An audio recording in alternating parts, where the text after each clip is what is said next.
जंगल में बारिश का मौसम चल रहा था।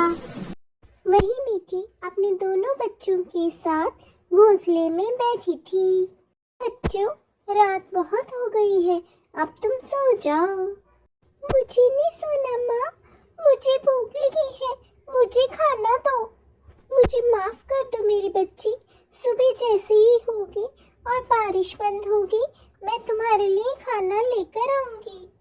नहीं माँ, तुम हमेशा हमें यही कहती हो, मैं और मेरा भाई कितने भूखे हैं। ठीक है मेरी बेटी, जैसा तुम कहो, मैं अभी जाती हूँ किसी से खाना मांगने। तेज बारिश में मीठी बच्चों के लिए खाना लेने निकल जाती है। मीठी तोते भैया के घर पहुँचती है। मीठी, क्या चाहिए तुम्हें? तोते भैया, मेरे बच्चे बहुत भूखे हैं, सुनिए जी, जो हमारे पास दाना है वो मीठी को दे दीजिए। बहुत बहुत शुक्रिया तोती बहन। फिर मीठी दाने लेकर अपने घर की ओर निकल पड़ती है और मीठी की गुड़िया इतने सारे दाने देकर झटपट उन्हें खा लेती है। वाह माँ, इतने स्वादिष्ट दाने, ये खाकर मजा ही आ गया। कालू जी, मेरे पेट में चूहे कूद रहे हैं। गौरी जी, तो मैंने कौन सा पकवान खाए हैं? मैं भी तो आपकी तरह भूखा ही हूँ। मेरे सामने ज्यादा चूचा मत करे, जाए और मेरे लिए खाना लेकर आए। कालू गौरी की बात मानकर चिड़िया के घर पहुंच जाता है। कालू भैया आप?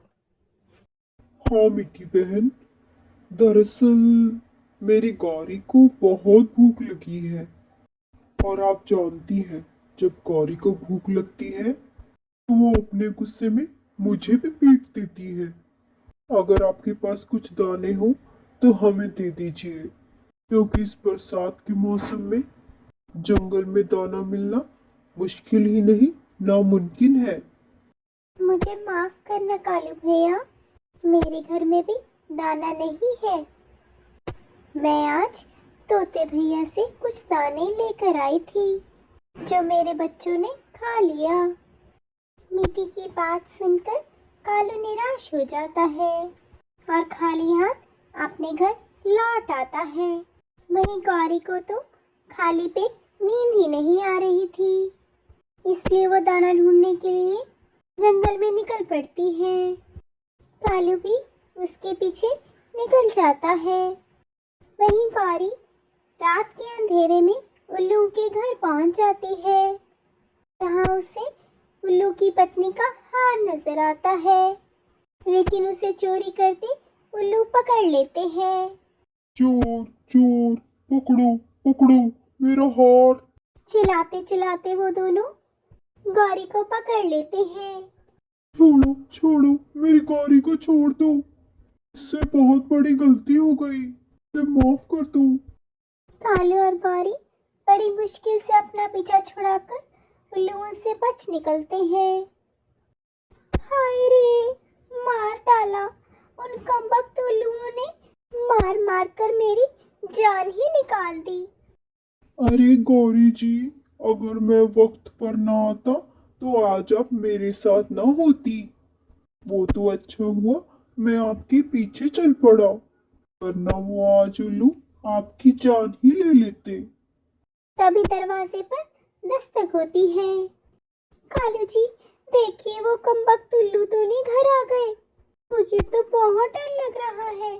तभी रानू आवाज देती है, कालू भैया दरवाजा खोलिए। अरे रानू बहन, आप आइए आइए, अंदर आइए। नहीं नहीं कालू भैया, मैं आपको ये गेहूं की बोरी देने आई थी। इस बरसात के मौसम में अनाज ढूंढना बहुत मुश्किल हो गया है और मैं जानती हूँ मेरी सहेली गौरी को भूख लगी होगी। तभी कालू की नजर उस बोरी पर जाती है, जिसे देखकर वो मन में बहुत खुश होता है और रानू का शुक्रिया अदा करता है। इसलिए दोस्तों, अगर हमारे पास सच्चा दोस्त हो तो हम हर मुश्किल का सामना आसानी से कर सकते हैं।